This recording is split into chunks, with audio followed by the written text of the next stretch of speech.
Senior Center here in Connecticut, and this morning you're tuning into. Hi, everybody. Good morning. Program Director at the Milford Senior Center. Thanks for tuning in with us today. We're in sunny town of Connecticut this morning, and this is Italian cultural class with Anna. Have a wonderful time. Thank you, Senior Amanda, and now that we are just all of you and myself able, nobody's around, let's look, nope. So, benvenuti, welcome, buongiorno. Buongiorno to see me every week, and buongiorno to all the people that are checking in today. So please come with me. My name is Anna. I come from Umbria. So come with me to explore the Italian culture. Italian culture, which is made of many facts of over thousands of years. Because those facts come from every type of culture, country, traditions, people, because you know what? Italy is the country with the most diversity of genes, people, traditions, stories, and so forth. So, this morning, where are we going? And I'm going to tell you, because my town, Assisi, is celebrating, started Sunday, the memory, the presence, always, of Francesco, later called for you, for everybody, Saint Francis of Assisi, is celebrating his memory. So today, yes, we're going to visit my region, Umbria, and my town, Assisi. So just sit down, comfortable, enjoy for a little bit. There is nothing else that is going to call you, bother you. We're going to explore my town, Assisi. And coffee, you got your glass of water, you did everything, then sit down, comfortable on the chair, and follow me on this wonderful trip. So the trip is going to be in Assisi, and I'm going to come closer, and this is my town. As you can see, there is always a big mountain in the back, okay? But the town, this is a little hill. On top of the hill, there is a castle. At the bottom of the castle is the town of Assisi. The reason the area of the region is called Umbria. Umbria is next to Tuscany or Florence, the city of Florence and the region of Tuscany. Okay, those are the mountains. So every town, this is a very old town, probably 2,000 years old, originally were surrounded by walls. See these walls? Those walls were originated from the Romans' time. Then after the Romans founded the city, it became a medieval city. And it was all the time at the foot of the hill, because on the top there was a lord, the big guy. So he was not dummy. He was always on the top because he at the time no phone, right? So he could see if the enemy from the older surrounding area were coming, he could leave it from the back. And the poor guy, forget it, right? So this is the town. In this town here, as you can see, those were, oh, what is this? This long thing?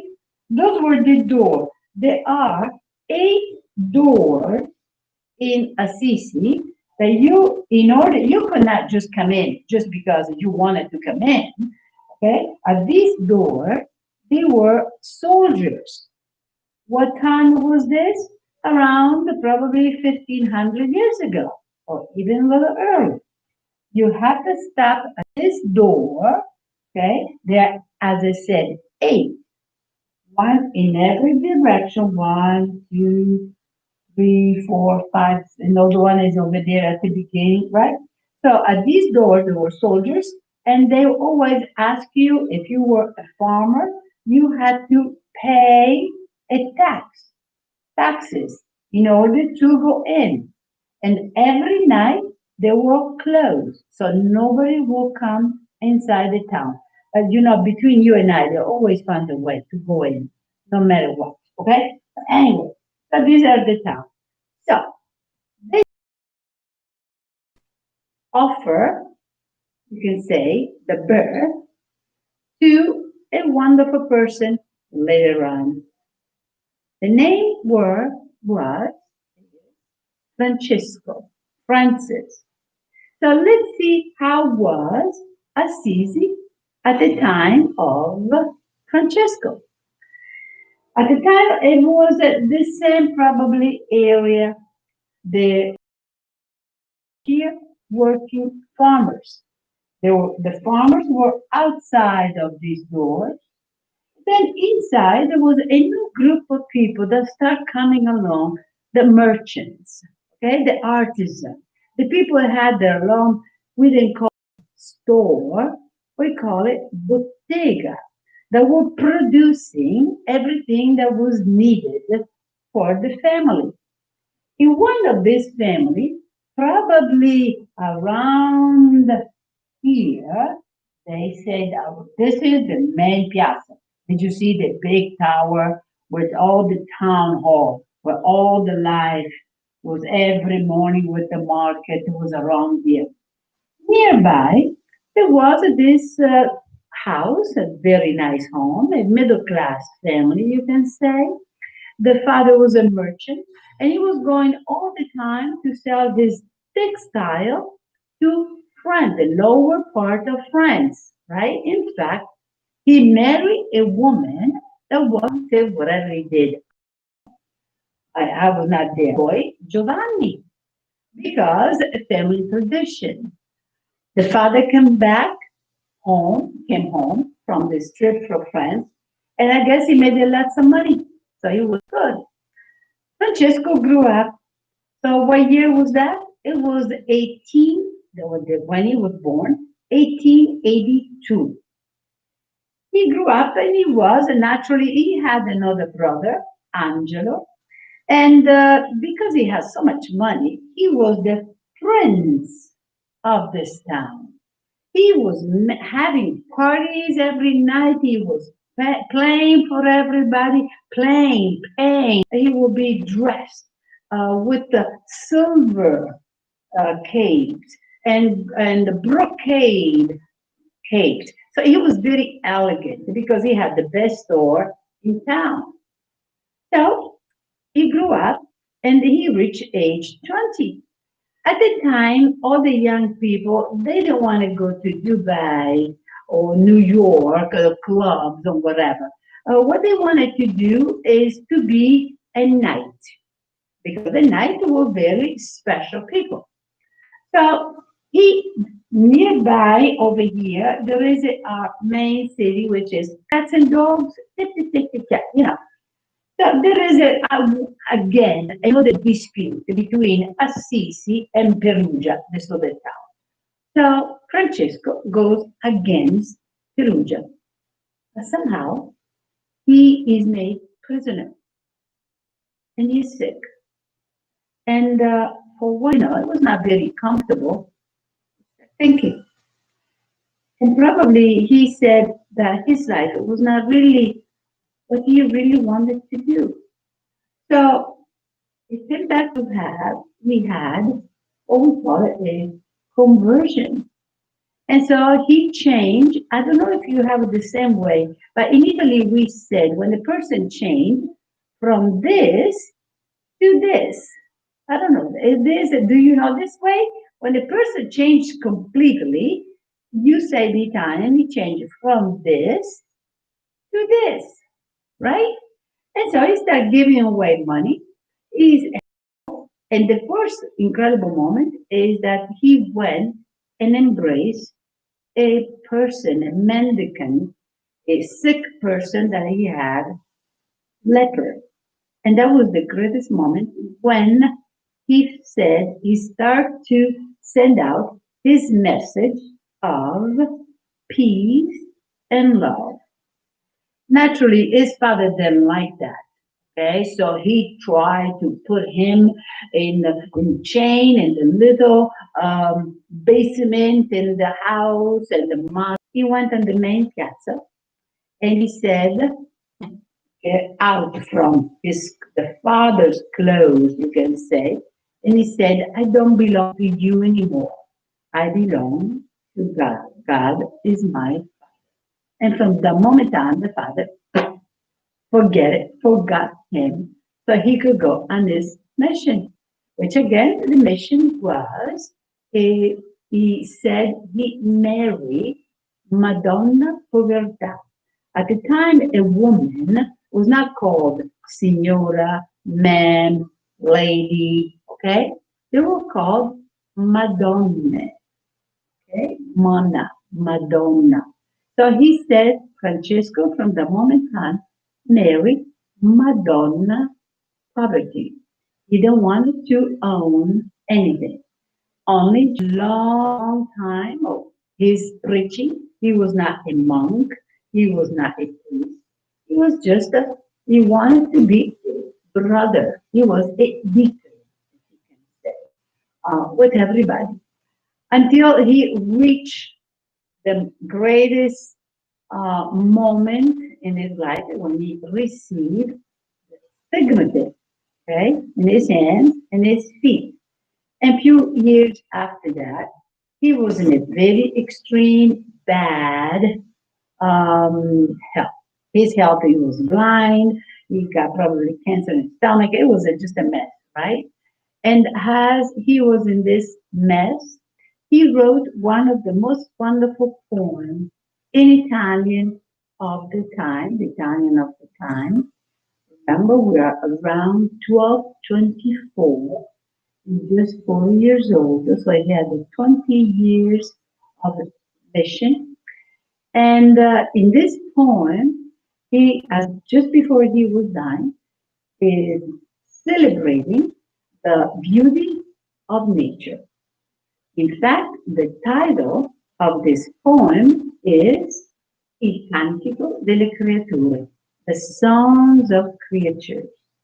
The creatures being the sun, the moon, the birds, the water, the flowers, the everything, the stars, everything. And at the end, before passing, it was a sister, even death, from which no man can escape. So his hymn, it was not an hymn of negativity or discouragements or being upset because the body was given away, was kind of sick. It was always a song of, because his favorite motto was to be in a perfect serenity. In Italian, it would be la perfetta letizia. So I don't want, this is just to introduce you the life of this wonderful, simple person and the simplicity of Francesco. So is in these old walls, these houses, and my house, where's my house? I'm going to show you, let me find it. Right here, because there is a tree that I always recognize. This tree is in front of us. We're seeing this beautiful valley. As you can see, every home has many, many floors because each gate, the territory was limited with just this little piece, right? So all all the homes had to be built as towers going up. So my house is like 5 floors. Okay, they're very connected to each other. There are no gardens inside. So you have to go out and have it. But in 5 minutes you can reach out. It's not big, it's not New York Valley. Because millions of years ago, this was a glacier. So everything was flat. So in this house, my house over there, it was already built when St. Francis was preaching his love, his passion, and then to everybody. And that not just my house, but everybody else. In fact, when Assisi had many times had earthquakes, because Italy is a little bit more prone to have earthquakes, right? Even though Francesco, before passing away, blessed Assisi from any type of calamity and earthquakes. Then, when the earthquake came, people were saying, I think St. Francis was sick that day. It's not working. The blessing is not working. But St. Francis knew, because in order to repair all these homes, you need the carpenter down the street to help you, rebuild the house, because you cannot change the facade of these houses. They're being protected by the urban design, which needs to be the same, has the same idea, that they have to have the same presence as they were. Everyone received money from the government so they could have an architect. Because if these houses get somehow in trouble, you're going to find out that within your home, there were windows, there were doors that you didn't know anything about. In fact, in 1997, the last time that Assisi went through a earthquake, my family discovered in this house right here that every room had a fireplace. Over the century, it was being closed, but the fireplace was right there. Discovered that there were steps, stairs, and we didn't know anything about, because there is a long story. These house could talk, and they could tell you so many secrets, so many wonderful things. So this is the Sisi, but now, so as we went to St. Francis who was sick, 1224, he passed away 1226. Now, where do we put this body? Already the Vatican was thinking, they said, oh my gosh, the whole world, because the fame, okay, his name, it was not just known in Assisi, it was already spread out all over the country of the time, from Spain to France. And there were kings from France, Spain, Hungary, Jerusalem, from Israel. Everybody knew about this little brother, Assisi. So the Vatican said, we need to hide the body. Otherwise, all the people are going to come and get the body. And then, you know what I mean? What means money, money, money, money, the program, right?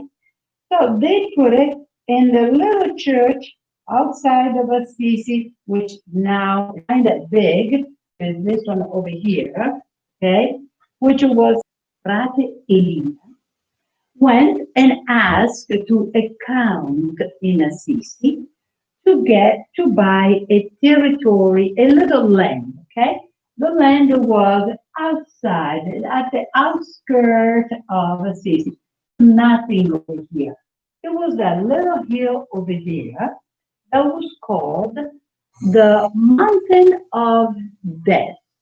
Because if you want to kill someone, see, the life of a specific spot. The spot was this one. And he asked to buy this land because He wanted to bring that peace to that area that never had, because all the suicidal, the criminals were going over there. So he wanted to kind of put into the land a grace, the love of Francesco. So he started building in St. Francis passed away 1226.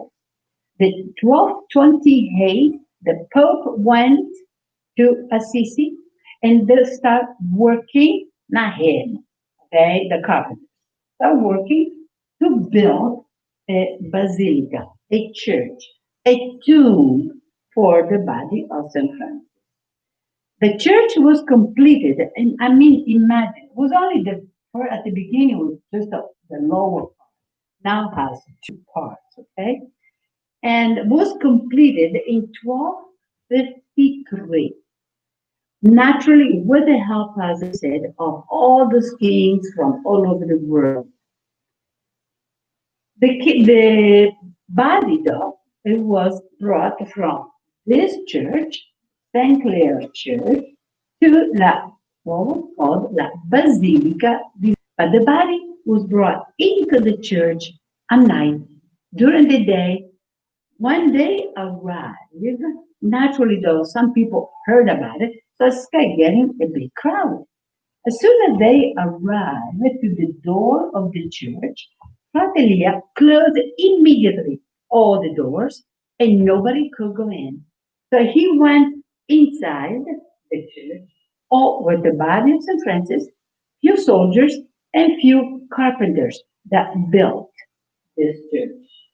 And he put the body in a secret spot. The spot was under the central altar. But this nobody knew.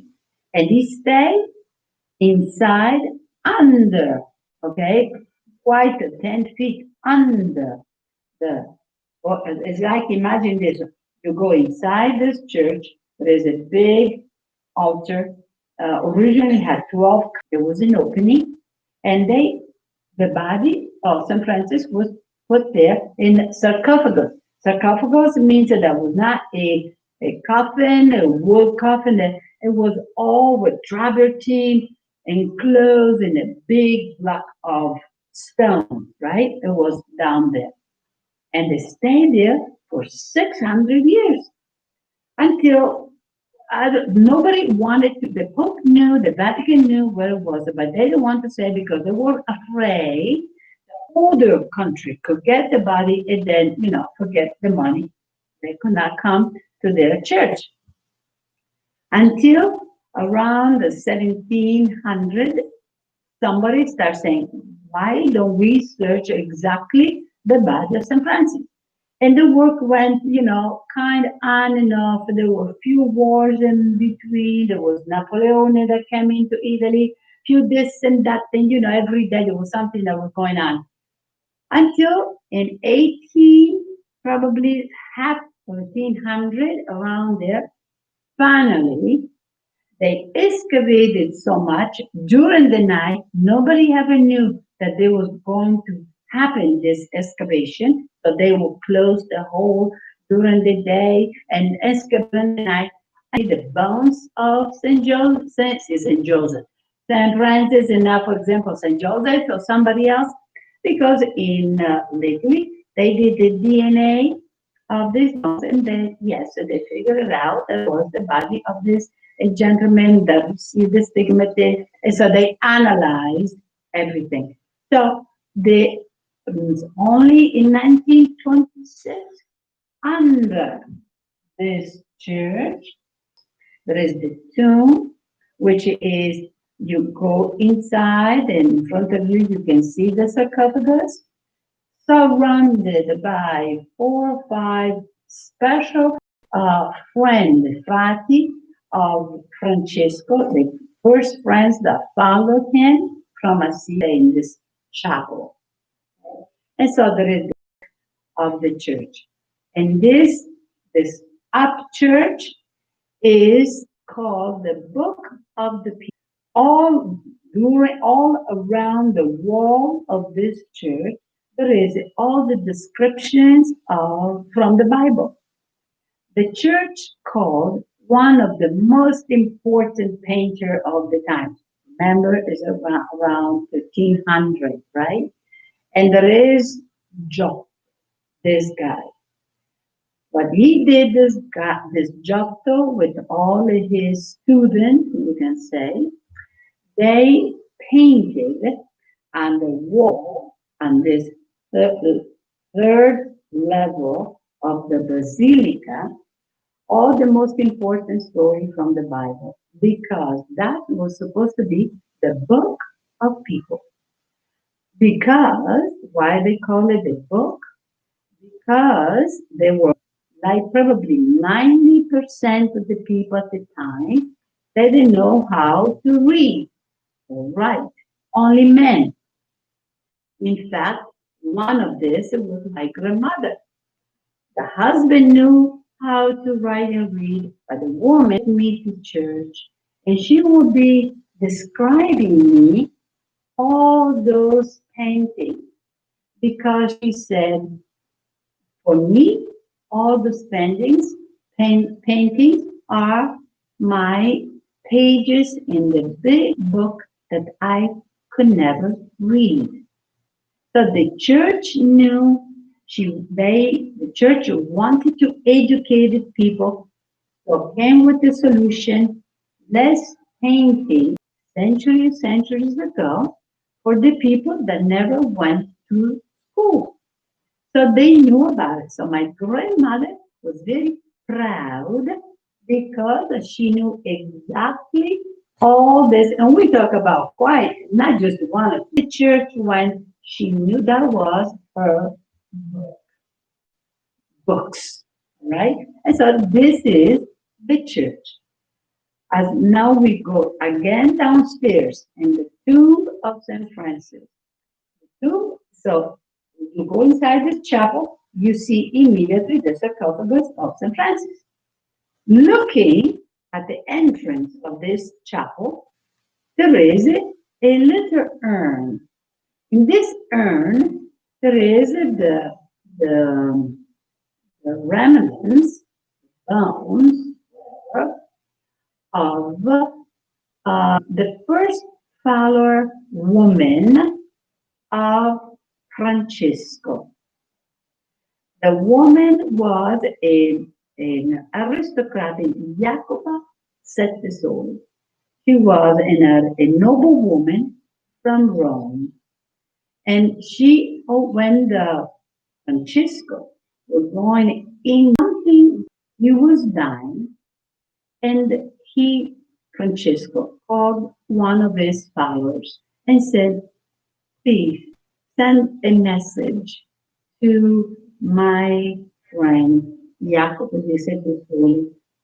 Send a messenger so he can go to Rome and ask her if she can bring me one of little bit, he didn't say it big, okay, just a little bit, of the wonderful cookie that she makes it for me.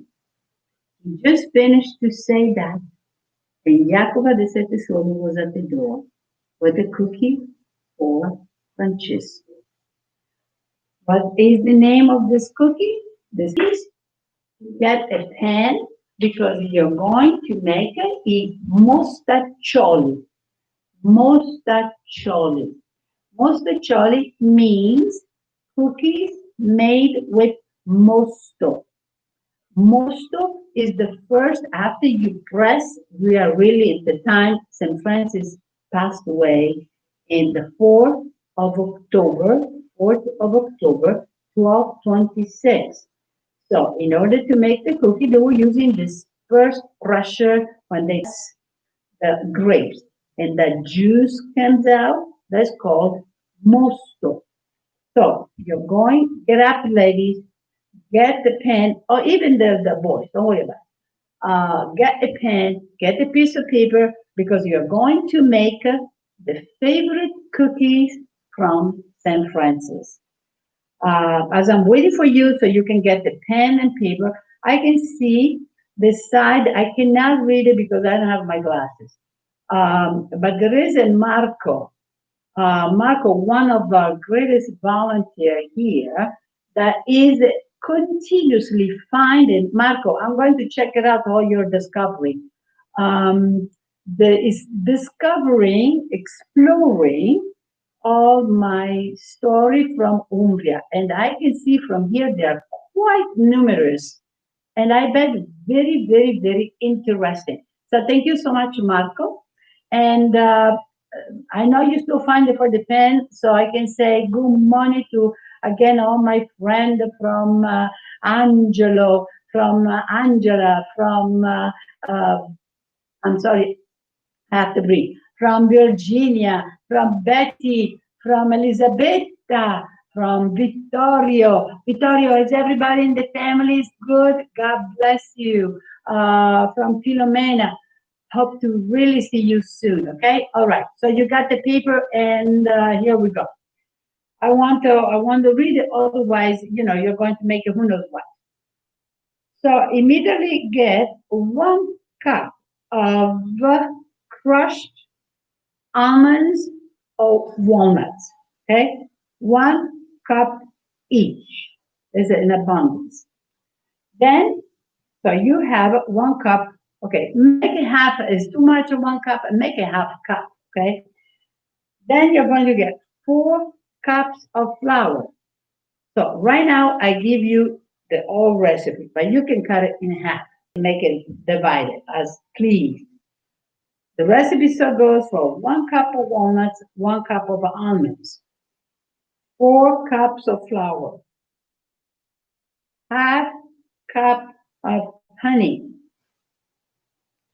3/8 cup of sugar. Okay. Then there is 5 tablespoons of this. So there is a substitute, which is, imagine, replace it with white wine vinegar. White wine vinegar. 5 tablespoons. Don't worry, I'm going to repeat again, so don't worry about it. Then there is 5 tablespoons of oil, 5 eggs, and 2 teaspoons of baking powder.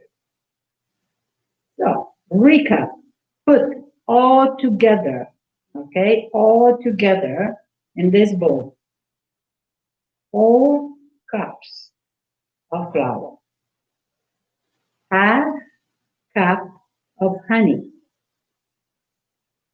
3/8 cup of sugar, a little less than a cup, 5 tablespoons of white wine vinegar, 5 tablespoons of oil, 5 eggs, baking powder, 2 teaspoons. You mix it all together. Then kind of make sure that your hands are not dry. So put some water in your hands, okay? And start. Oh, and then you add the almonds and naturally the chopped almonds and walnuts. Okay. Shape all this as really round cookies. Okay. Make sure that your hands are not dry. Put in the oven and it kind of low, less than, probably 200. Okay, not too high. Don't burn them. For 20 minutes, a round shape. Those are called I mostaccioli. I mostaccioli, which is the favorite cookie that St. Francis had. Jacoba the Sette Sole. And now you can have the same. We kind of live my town today We just live physically, but not spirituality because we're always together. I'm always in contact with Assisi and say that the figure, the serenity, the motto of St. Francis of Assisi, pace bene, peace and love, was not directed only to the humans, the brothers, that was directed to the nature, but was directed even to the animals. He loved everything that was in it. That's why a lot of people, places, churches, they have the special blessing, the St. Francis blessing to all the animals, the cat, the dog, the cow, the pigs, or whatever you have in the house, rabbits, or whatever you have in the house. Because the story goes, connected to the animals, one day near Assisi, around there, back of this mountain, there was a town, the name was Gubbio, and all the people and the animals, this he was eating the sheep, he was eating sometimes all the chickens, and sometimes he would go against the children. And so the people were terrified by this wolf. So the fame, the celebrity, or the status, or the persona, whatever you want to call, that was all over Italy of this simple man that was always talking about love. So the people of Gubbio went to Assisi and asked Francesco, please come and help us because we cannot live anymore. Our life is miserable with this wolf. And so Francesco went and they took him into the area where they thought was going to be the wolf. And the wolf came out from his cave. And Francesco talked with the wolf and said, and he called him Brother Wolf. Why are you terrifying all these people? Why are you eating and destroying the life of the animals, of the brothers, my people? They're not supposed to be like this. And you know what? I mean, this is the legend. Whatever happened or not, I don't know. This is written in the books, okay? So I'm referring to you. So the wolf was following him, was there. So Francesco said, wolf, as a symbol that we're making an agreement, that we're going to make a deal. And because of this deal, you always will have food waiting for you in every home from this town, the town of Milford. Well, the wolf gave him the pork, and from that moment on, he never touched anyone. From this story, legend, whatever or not, there is the presence, the blessing of St. Francis to all the Fido and Fufi and little this and my little love and my little that. Okay? So, my friend, thank you so much for exploring with me during this week that Assisi is celebrating the presence always of Francesco. We are together as every Thursday. As every Thursday, we're going to explore something from the past, which though is always present because every one up there that has the name Francesco will continue the presence of this humble deacon from Assisi. So to all of you, thank you. Thank you again, Marco. Thank you again, everybody, for following all together, myself and our group in those stories from Italy.